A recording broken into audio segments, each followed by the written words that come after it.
Hello, welcome to From the South, from the TeleSUR studios in Caracas, Venezuela. I am Janet Perez Moya. Let's start with the news. The Venezuelan government has denounced the Netherlands' decisions to deny entry to a diplomatic flight, citing security reasons hours before a meeting between the countries. Vice President Delcy Rodriguez and International Criminal Court prosecutor Karim Khan. The vice president, as head of the delegation traveling to Netherlands, informed that the meeting scheduled for this December 14 is part of the memorandum of understanding signed during prosecutor Khan's visits to Venezuela in November. Rodriguez reported that the Dutch foreign minister informed the delegation that it did not have sufficient evidence to examine the safety of the aircraft on which the Venezuelan officials will travel. She stressed that was an illegal move that violates international norms and the Netherlands' obligations as host nations of the ICC. Here is the evidence of the deception, how they are making it impossible as a host state and further violating the agreement called the Headquarters Agreement between the ICC and the host state. They are violating this agreement by preventing a high authority such as the executive vice president from traveling to a face-to-face working meeting with the prosecutor of ICC, His Excellency Karim Khan. Colombian police used disproportionate violence against young people protesting in Bogota in September 2020 and ended up causing a massacre with 14 deaths, according to the reporter of an independent report delivered in the city's mayor. On September 9 and 10, 2020, crowds of poor youth protesters in the Colombian capital against the murder of Javier Ordóñez, aged 43, by two uniformed officials who subject him to a brutal punishment that was recorded on mobile phones. In response, the national police acted with disproportionate violence, believing that they could kill and injure the poorest sectors of the city and that doing so will have no consequences, according to Carlos Negret, former ombudsman and reporter of the investigation Finance and Support by the United Nations. He added that the profiles of those killed reveal a criminalization of poverty by security forces. Mayor of Bogota, Claudia Lopez, described the report as necessary to save for and rebuild our democracy during the presentation ceremony. On September 9th and 10th, 2020, the Colombian National Police reacted in a disproportionate, illegal, and inhumane manner in the context of citizen demonstrations in Bogota and Soacha. The actions by the police caused a massacre, which claimed the lives of 11 young people. What happened cannot be called anything but that, a massacre. The objective is not to tarnish the image of the police. On the contrary, the objective is to restore confidence using the truth to reform. I ask for forgiveness as a citizen and as a mayor for not having been able to prevent such a tragedy from taking place. Several heads of states from Latin America and the Caribbean have arrived in Cuba ahead on Tuesday 20 summit of the Bolivarian Alliance for the Peoples of Our America People's Trade Treaty. Cuban Minister of Culture Alpidio Alfonso received representatives from Antigua and Barbuda, St. Lucia and St. Kitts and Nevis at the Jose Marti International Airport. The meeting, to begin in Havana in December 14, will be a favorable moment to celebrate the 17th anniversary of this mechanism for regional integration. Deputy Foreign Minister Josefina Vidal informed that among the topics to be discussed are the creation of joint strategies to face the post-pandemic stage, the evaluation of the regional scenario, measures to guarantee peace and stability, as well as the political agreement to prevent foreign interference in the internal affairs of ALBA TCP member states.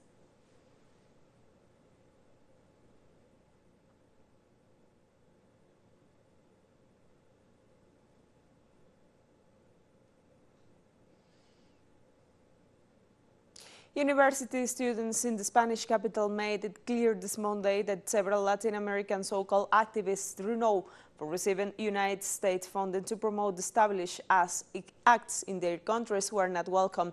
Students mobilized to condemn the holding of a conference at the Complutense University of Madrid featuring Cuban playwright Junior Garcia, Venezuelan opposition political and fugitive Leopoldo Lopez, and Santiago Urbina, who directs attacks against the Nicaraguan government from Europe. Protesters stressed that neither of the three individuals represent the interests of the population of their home countries and act as puppets of imperialism, promoting attacks on democracy for which they are handsomely rewarded.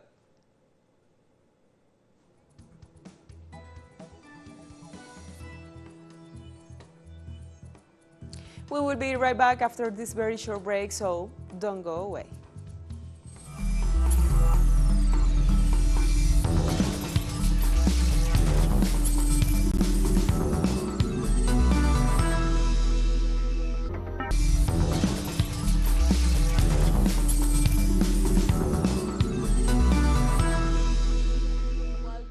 From the South. A single top secret United States strikes launched tens of thousands of bombs and missiles in Syria, repeatedly killing civilians in the process, according to multiple current and former military and intelligence officials. The unit named Talon and Bill worked in 3 shifts around the clock between 2014 and 2019, pointing targets for the U.S. formidable air powers to hit convoys, cars, bombs, command centers, and squads supposedly belonging to the Islamic State. People who worked with the strikes states in the rush to destroy enemies, its sidestep safe war imposed to protect civilians, killing people who had no role in the conflict, such as farmers trying to harvest, children in the streets, families fleeing in the fighting, and villagers sheltering in buildings.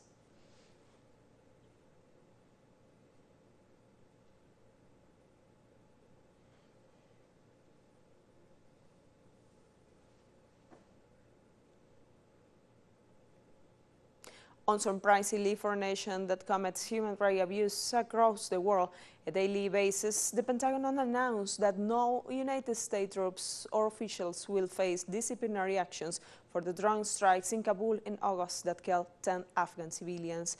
Pentagon spokesman John Kirby said Secretary of Defense Lloyd Austin had received a high-level review of the strike that made no recommendation of accountability, claiming there was no strong enough case to be made. The August 29 drone strike took place in the final days of the U.S.-led evacuation of Kabul. U.S. officials claim they had intelligence of a possible Islamic State attack on the evacuation operations at Kabul airport and launched a missile from a drone at a target that was thought to be a car laden with munitions. In fact, they struck a family that included an Afghan man who worked for U.S. aid group and mines members of his family, including 7 children.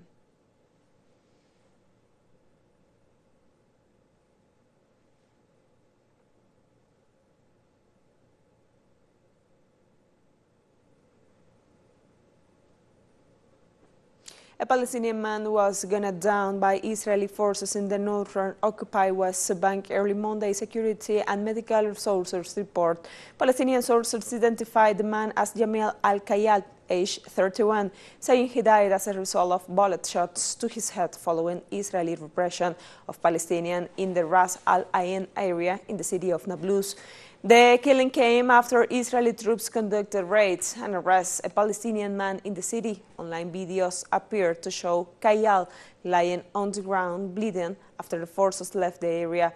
This funeral drew crowds of Palestinians who denounced the latest deaths at the hands of the Zionist regime. Palestinian news agencies MAN said 2 other Palestinian men were wounded after Israeli vehicles struck them while retreating from Nablus.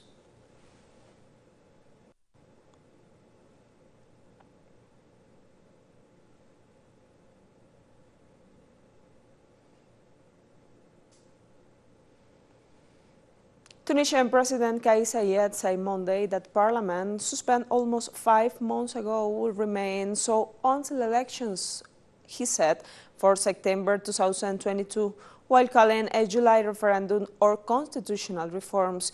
In a speech on national television, Sayed announced a popular consultation with the Tunisian people and said the draft constitutional and other reforms will be put forward to referendum on July 25. That will mark a year since, his sake, the government suspended parliament and seized strengths of powers.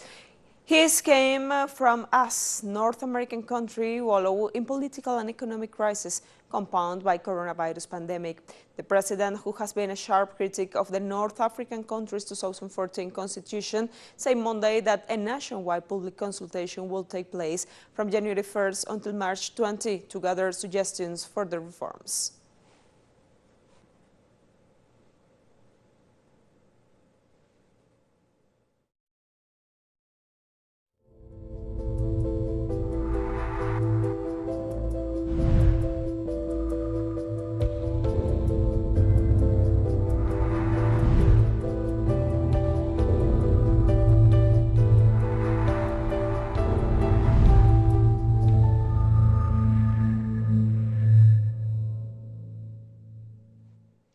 A mask mandate for shops and other indoor space took effect on Monday in the U.S. state of New York as officials confirm a surge in COVID-19 cases and hospitalizations. State Governor Kathy Hochul announced Friday that masks will be required in all indoor public places unless the business or venues implements a vaccine requirement. The rule will last at least until January 15. Under the mandate, business can either require proof of vaccination for entry or ensure all patrons 2 years and older wear a mask. Violators could face civil and criminal penalties, including a maximum fine of $1,000. Since given the statewide 7 days average case rate has increased by 43% and hospitalizations have increased by 29%.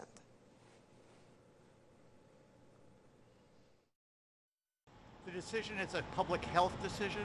As such, it applies not only to me, but other citizens of the city and people around the world who are visiting. It's an especially good time to issue the mandate. I think it's an excellent idea. I don't want to take a chance. I just was in there now and I saw somebody without a mask, but it's not up to me to say anything about that. It's just that I really think that people should wear them, because otherwise how are we going to get rid of this COVID? The decision is Russian authorities on Monday decided against introducing coronavirus restrictions for the unvaccinated. The Speaker of the lower house of parliament announced the withdrawal of a bill restricting access to domestic and international flights and trains to those who have been fully vaccinated against COVID-19, have recently recovered from the virus, or are medically exempt from vaccination. The proposed move had sparked public outrage in the nationwide. Vaccine uptake remains low. Less than 50% of Russia's population has been fully vaccinated so far, even though it was among the first countries in the world to approve and roll out a coronavirus vaccine a year ago.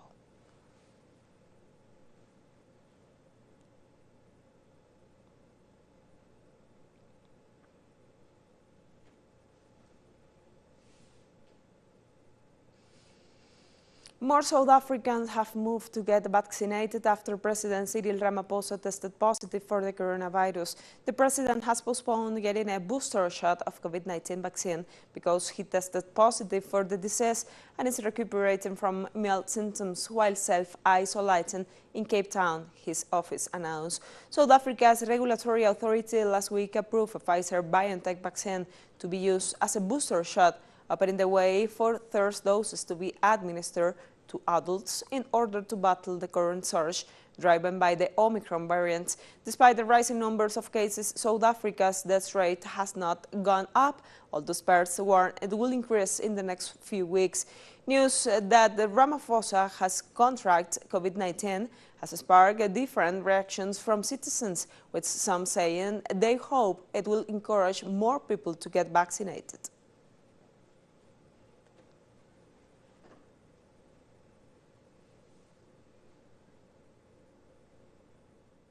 The president testing positive shows that it can affect anybody, from a high status to a low status. So the important thing is always mask up, sanitize, distance, and most importantly, go and vaccinate. Venezuela has now vaccinated over 81% of the population against COVID-19, according to the latest official figures. Although the vaccination campaign is advancing well, authorities have reiterated the call on all citizens from the age of 2 upwards to attend to more than 2,000 vaccination centers set up across the country and to reinforce control measures to prevent further outbreaks of the virus, especially as the end of year festivities approach.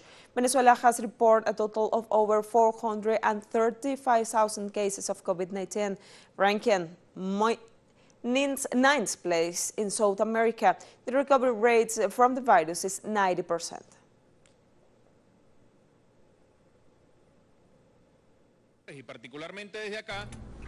Particularly from here, we have seen the assessment of the health situation as announced by our President Nicolás Maduro. Venezuela has reached 81.6% vaccination of our population, and we reiterate the call for all those Venezuelans who have not yet been vaccinated, so that children 2 years of age to our seniors, they can go for free to the more than 2,800 points that exist nationwide to get vaccinated and continue protecting themselves, their family, the community, and all of Venezuela. We have had control of COVID-19, however, we're not lowering our guard. That is why we also insist on biosecurity measures, the use of masks, physical distancing, the disinfection of our hands so that we can continue to take care of the Venezuelan family. And we have more stories coming up after this final short break, so stay with us.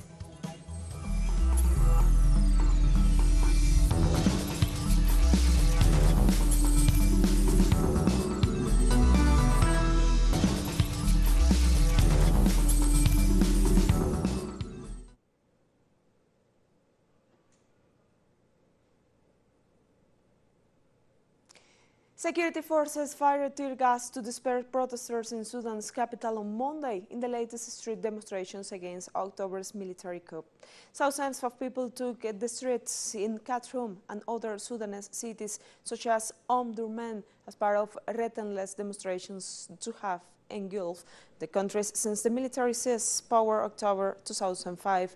The country ended a fragile plain transition to democratic rule more than 2 years after a popular uprising forced the removal of long-time autocrat Omar al-Bashir and his Islamic government in April 2019.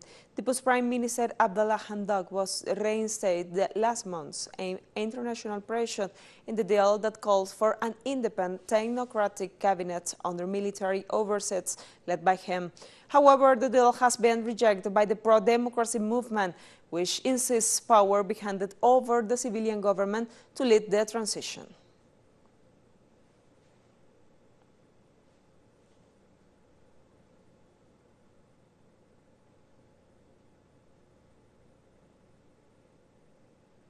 On Monday, the United Nations offered an update on the steps taken to address allegations of sexual abuse by peacekeeping personnel in the Central African Republic. UN Deputy Spokesperson Farhan Haq outlined the investigations conducted and services established to support the denied victims. In the mid-September, the UN announced that all Gabonese military units deployed at the Central African Republic were being immediately repatriated following credible reports of alleged abuse of 5 girls. In 2016, the United Nations identified 41 peacekeepers in the Central African Republic suspect of sexual abuse and urged the government of peacekeepers' countries of origin to prosecute the suspects. No UN investigations into peacekeepers' sexual abuse had led to any public convictions, despite various cases reported in recent years in several countries.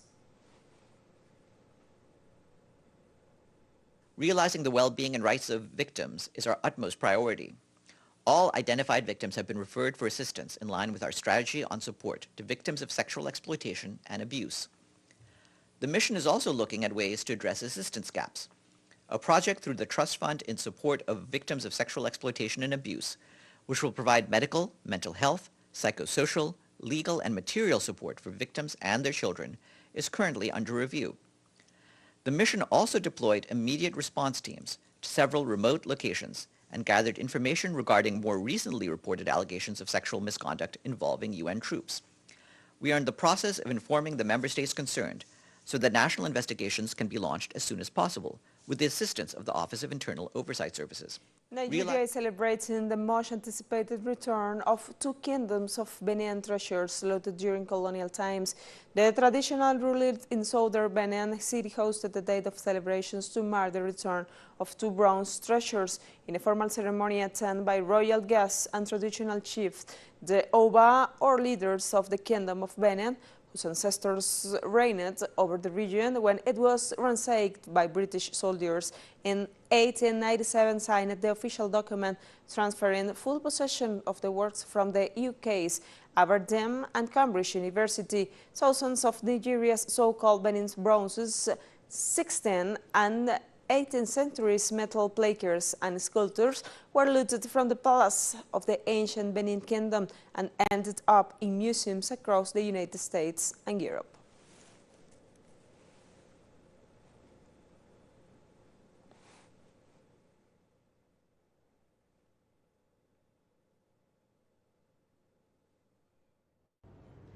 Having signed this deed of transfer today, at the appropriate time, the bronzes, as you heard, will be delivered to us here in the palace. And you will all be invited again to come and see it. Today marks a watershed in our efforts to retrieve the bronzes, ivories, and other works of art which were removed from this palace in 1897. We ask that friendly countries seeking to return our artifacts should do so directly to the Oba of Benin or to the federal government of Nigeria, who will hold them in trust and return same to the palace of the Oba of Benin Kingdom, as was recently done in Cambridge and Aberdeen. My presence in Benin Kingdom today is in fulfillment of the desire and express directive of Muhammadu Buhari, GCFR, President of the Federal Republic of Nigeria, to return the repossessed artifacts to where they originally belong.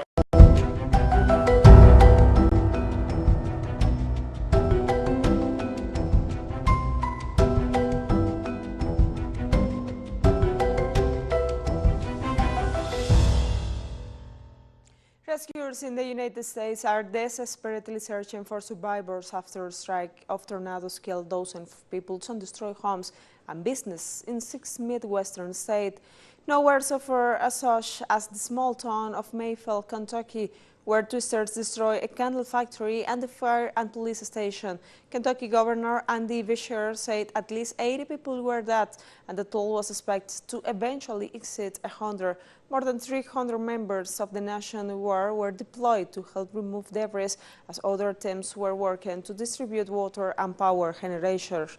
The U.S. Federal Emergency Management Agency opened shelters and sent teams and supplies, including 30,000 meals and 45,000 liters of water.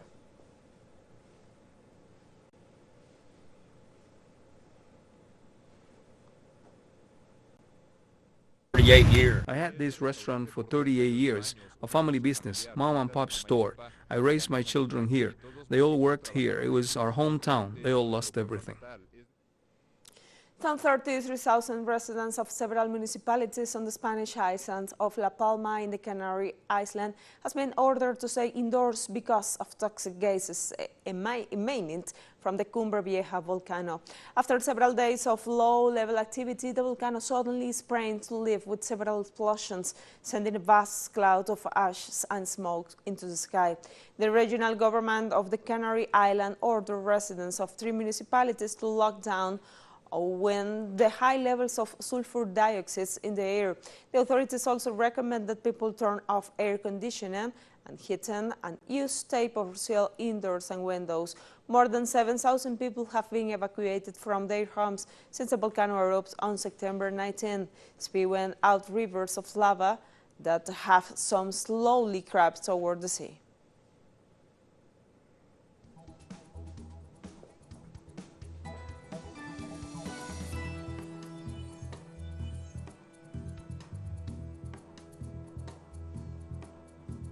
So we have come to the end of this news brief. Remember, you can find this and many other stories on our website at telesurenglish.net. And you can also follow us on social media for all the latest news. We are on Facebook, Twitter, Instagram, and Telegram. For TeleSUR English, I am Janet Perez Moya. Thank you for watching.